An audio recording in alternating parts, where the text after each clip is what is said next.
Salam sejahtera, selamat petang.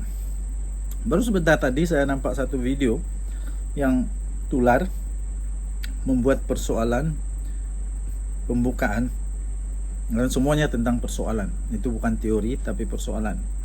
Daripada Nazilin Unity punya channel, Anda boleh lihat di sana. Dia ada satu tajuk yang telah dipertanyakan oleh subscriber beliau yang meminta beliau untuk mengulas sama ada Datuk Seri Anwar Ibrahim tinggalkan PKR dan join UMNO. Jadi ini pula ulasan saya untuk perkara tersebut. Hari ini kita akan jawab satu persoalan yang sedang hangat dimainkan di media sosial, yaitu benarkah Datuk Seri Anwar Ibrahim akan keluar daripada PKR untuk menyertai UMNO? Tuan-tuan dan puan, mari kita bincangkan secara rasional perkara ini. Poin saya yang pertama, asas politik Datuk Seri Anwar Ibrahim. Kalau kita lihat sejarah politik Malaysia, Datuk Seri Anwar Ibrahim sendirilah adalah pengasas PKR. PKR bukan sekadar sebuah parti kepada beliau, tapi merupakan parti yang lahir daripada perjuangan reformasi sejak tahun 1998. Lebih 2 dekad beliau membina parti ini daripada kosong sehingga menjadi antara parti terbesar di Malaysia. Beliau pernah dipenjara, kehilangan jawatan dan berbagai-bagai lagi cabaran yang dihadapi, tetapi tetap berjuang mempertahankan PKR. Jadi logiknya sangat sukar untuk beliau mengatakan beliau akan meninggalkan parti yang beliau sendiri bina. Poin saya yang kedua, kerajaan perpaduan bukan bermaksud sertai UMNO. Ramai yang keliru tuan-tuan dan puan-puan, di antara bekerjasama dan menyertai parti. Hari ini PKR dan UMNO memang berada dalam kerajaan perpaduan, tetapi bekerjasama dalam kerajaan perpaduan ini tidaklah bermaksud seseorang perlu menjadi ahli parti yang lain. Dalam politik demokrasi di Malaysia, parti-parti sebenarnya boleh bekerjasama untuk membentuk kerajaan tanpa menggabungkan diri mereka sebagai ahli kepada parti tersebut. Oleh sebab itu, dakwaan bahawa Anwar Ibrahim akan masuk UMNO hanya kerana bekerjasama dengan dalam kerajaan tidak semestinya benar dan perkara ini tidak akan berlaku. Ini adalah dua perkara yang berbeza. Dan poin saya yang ketiga, tuan-tuan dan puan-puan, mengapa isu ini selalu timbul? Persoalan seperti ini sebenarnya sering muncul menjelang pilihan raya. Tajuk-tajuk sensasi seperti Anwar keluar PKR, Zahid sertai PKR, atau Muhyiddin tinggalkan Bersatu. Ini semua thumbnail clickbait untuk menarik perhatian orang ramai. Algoritma media sosial memang menyukai tajuk yang mengejutkan. Tetapi sebagai penonton yang bijak, kita perlu untuk membezakan antara tajuk untuk menarik klik dengan maklumat yang benar-benar mempunyai bukti. Kalau tiada kenyataan rasmi daripada individu berkenaan atau parti, jangan terus mempercayainya. Kesimpulannya tuan-tuan dan puan-puan, sehingga hari ini dapat saya sahkan bahawa sehingga hari ini tidak ada pengumuman rasmi bahawa Datuk Seri Anwar Ibrahim akan keluar atau telah keluar atau bakal keluar daripada PKR untuk menyertai UMNO. Sebagai penonton dan rakyat Malaysia, kita perlu untuk menilai setiap berita dan fakta, bukan sekadar satu tajuk yang sensasi. Politik sentiasa berubah, tetapi setiap dakwaan perlu disokong oleh bukti yang kukuh. Apa pula pendapat tuan-tuan dan puan-puan? Adakah tuan-tuan dan puan-puan percaya dakwaan ini, atau tuan-tuan dan puan-puan melihat itu hanyalah satu spekulasi mainan politik semata-mata? Tuliskan pendapat anda di ruangan komen. Kalau anda suka analisis politik yang berdasarkan fakta dan logik, jangan lupa like, subscribe dan aktifkan lonceng supaya tidak terlepas video-video terbaru daripada channel saya dan juga channel daripada Nazilin Unity. Terima kasih kerana menonton. Kita jumpa lagi pada video-video yang akan datang. Bye-bye. Sebelum saya teruskan, izinkan saya untuk berkongsi manfaat sesama kita. Bagi anda yang sedang berikhtiar kerana ada sakit penyakit 3 serangkai, kencing manis, buah pinggang, darah tinggi, kolesterol, gout, Apa saja penyakit, termasuk penyakit saraf, penyakit lelaki, penyakit perempuan, kanser, mata, hati, apa saja. Saya ingin kongsikan produk daripada For Life Research, Transofactor.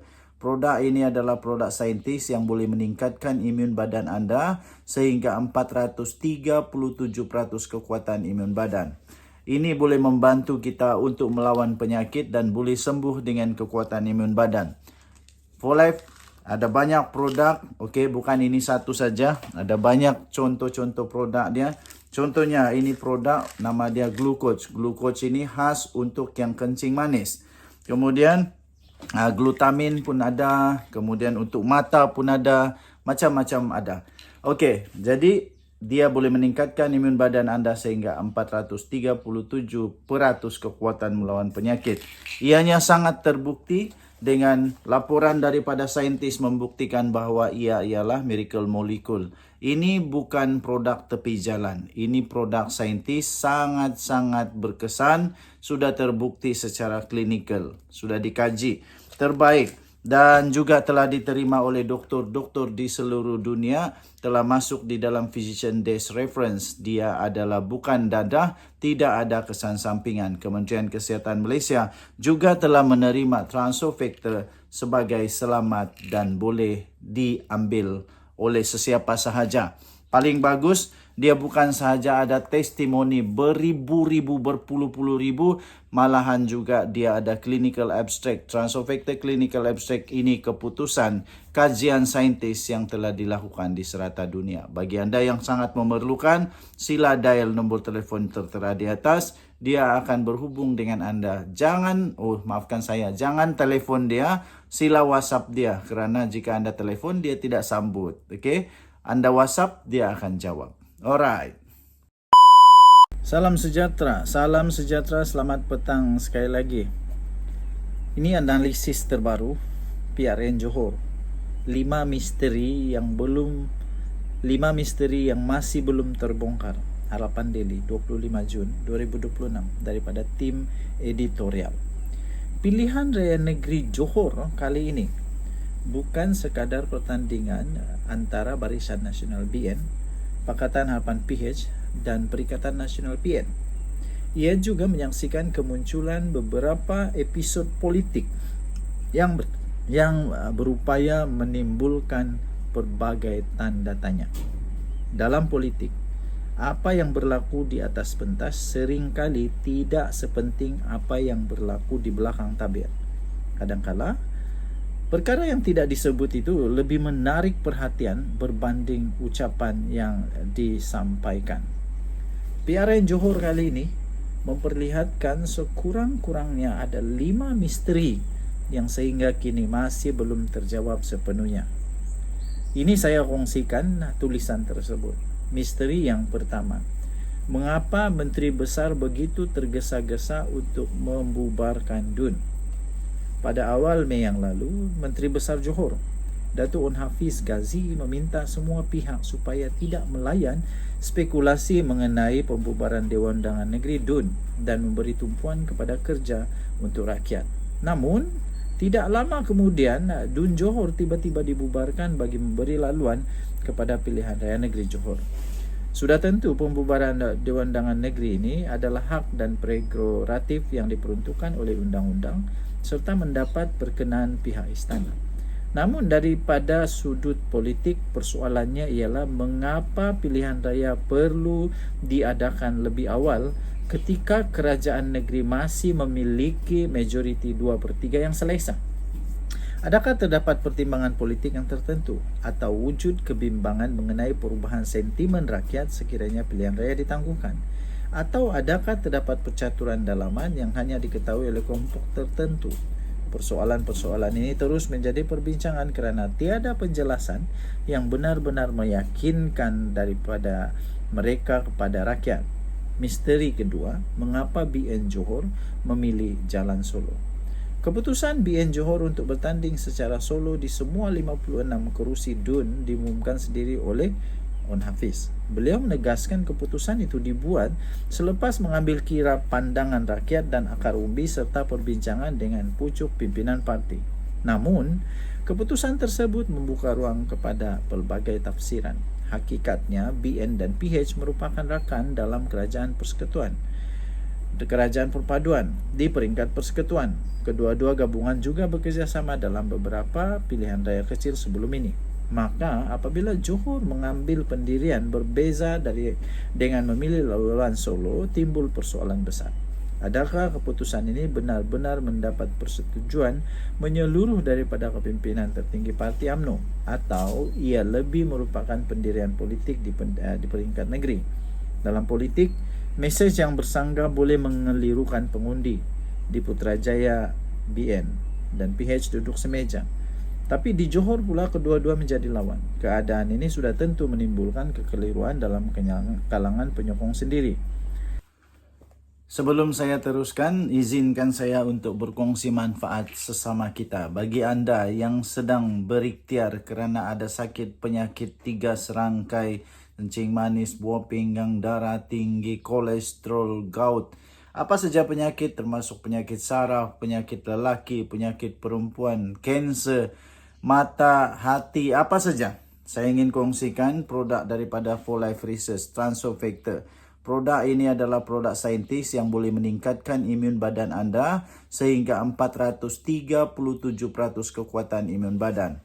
Ini boleh membantu kita untuk melawan penyakit dan boleh sembuh dengan kekuatan imun badan. For Life ada banyak produk, bukan ini satu saja. Ada banyak contoh-contoh produk dia. Contohnya ini produk nama dia Glucoach. Glucoach ini khas untuk yang kencing manis. Kemudian glutamin pun ada, kemudian untuk mata pun ada, macam-macam ada. Jadi dia boleh meningkatkan imun badan anda sehingga 437% kekuatan melawan penyakit. Ianya sangat terbukti dengan laporan daripada saintis membuktikan bahawa ia ialah miracle molecule. Ini bukan produk tepi jalan. Ini produk saintis sangat-sangat berkesan, sudah terbukti secara klinikal, sudah dikaji, terbaik dan juga telah diterima oleh doktor-doktor di seluruh dunia, telah masuk di dalam Physician Desk Reference. Dia adalah bukan dadah, tidak ada kesan sampingan. Kementerian Kesihatan Malaysia juga telah menerima Transofactor sebagai selamat dan boleh diambil oleh sesiapa sahaja. Paling bagus, dia bukan sahaja ada testimoni beribu-ribu, berpuluh-puluh ribu, malahan juga dia ada clinical abstract. Transofactor clinical abstract ini keputusan kajian saintis yang telah dilakukan di serata dunia. Bagi anda yang sangat memerlukan, sila dial nombor telefon tertera di atas. Dia akan berhubung dengan anda. Jangan telefon dia, sila WhatsApp dia. Kerana jika anda telefon, dia tidak sambut. Anda WhatsApp, dia akan jawab. Alright. Misteri ketiga adalah, benarkah Menteri Besar diharang memasuki Felda?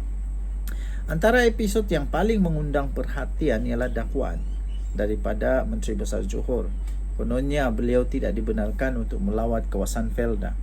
Dakwaan itu kemudian disanggah sendiri oleh Menteri Kemajuan Desa dan Wilayah yang menegaskan tiada sebarang arahan atau halangan dikenakan terhadap mana-mana pemimpin untuk memasuki kawasan Felda. Pertikaian ini kelihatan kecil, namun implikasinya terhadap politik adalah besar. Felda bukan sekadar penempatan peneroka. Ia adalah kubu tradisi UMNO dan BN sejak berdekad-dekad lamanya.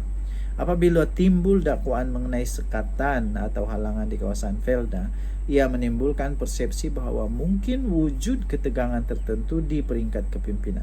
Jika benar tiada halangan, mengapa isu itu dibangkitkan? Jika benar ada salah faham, mengapa tidak diselesaikan secara dalaman? Dalam politik, tuan-tuan dan puan-puan, persepsi seringkali lebih berbahaya daripada realiti. Misteri keempat, mengapa pengumuman calon dibuat oleh Menteri Besar dan bukanlah daripada Presiden Parti? Dalam kebanyakan pilihan raya besar, pengumuman calon lazimnya dibuat oleh Presiden Parti atau sekurang-kurangnya bersama-sama kepimpinan tertinggi. Namun di Johor, pengumuman calon dilakukan sendiri oleh On Hafiz sebagai pengurusi BN Negeri.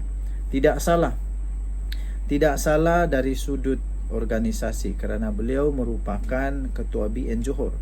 Tetapi dari sudut simbolisme politik yang menimbulkan persoalan. Mengapa tokoh tertinggi parti tidak tampil mengumumkan sendiri barisan calonnya? Adakah ia memberi isyarat bahawa pilihan raya negeri ini diserahkan sepenuhnya kepada kepimpinan Johor? Atau adakah terdapat pertimbangan tertentu dalam politik tertentu yang menyebabkan kepimpinan pusat memilih untuk berada di belakang tabir? Dalam politik, simbol dan mesej sangat penting. Apa yang dilihat rakyat seringkali membawa maksud yang lebih besar daripada apa yang diucapkan. Misteri kelima, tuan-tuan dan puan-puan, kelima. Mengapa pemimpin tertinggi UMNO tidak hadir? Ini persoalan yang paling banyak dibincangkan. Ketiadaan presiden, ketiadaan timbalan presiden, ketiadaan naib presiden dan ketiadaan Setiausaha Agang UMNO dalam majlis pengumuman calon menjadi bahan perbualan ramai pemerhati politik. Sudah tentu setiap pemimpin mempunyai jadual dan komitmen masing-masing. Ketiadaan mereka tidak semestinya membawa maksud wujud krisis. Namun dalam politik, persepsi adalah segala-galanya. Apabila hampir keseluruhan pemimpin tertinggi tidak hadir dalam satu acara yang penting dan besar sebegini menjelang pilihan raya negeri, maka berbagai tafsiran mulai muncul. Adakah mereka sengaja memberi ruang kepada kepimpinan Johor? Atau adakah mereka mahu menunjukkan bahawa PRN ini ada pilihan raya untuk on Hafiz? Itulah persoalan-persoalannya. Atau adakah wujud perbezaan pandangan tertentu yang tidak diketahui umum?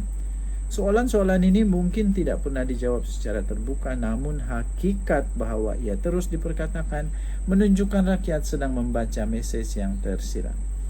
Politik dan persoalan yang belum terjawab. Pilihan raya bukan sekadar pertandingan mendapatkan undi.